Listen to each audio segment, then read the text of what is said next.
Par ceci, nous avons connu l'amour. C'est que lui, Jésus a laissé sa vie pour nous. Et nous devons laisser notre vie pour les frères. 1 Jean 3,16. En lisant dans les évangiles la vie de Jésus sur la terre, on est impressionné de voir que, même menacé, abandonné, martyrisé, il n'a jamais renoncé à son but. Il est le seul homme à avoir été entièrement libre en obéissant à son Dieu. Libre quand il préfère être seul et affamé dans un désert plutôt que d'agir indépendamment de Dieu. Libre de toute crainte. Lors d'une tempête qui effraie ses disciples, il dort paisiblement. Libre de manifester de l'amour et de l'intérêt pour ceux qui étaient méprisés par les gens de son peuple. Les étrangers, les prostituées, l'occupant romain, les lépreux.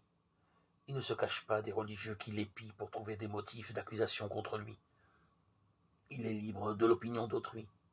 Il dénonce clairement leur hypocrisie, en les mettant en garde contre la gravité de leur état. La nuit où il est arrêté, il ne cherche pas à s'enfuir et s'avance à la rencontre de ses bourreaux. Il reste sur la croix au lieu de demander le secours des anges pour être délivré de ses ennemis, des souffrances et de la mort. La vie de Jésus-Christ est unique. Il nous a révélé un amour extrême jusqu'à se donner volontairement pour nous sauver du jugement de Dieu.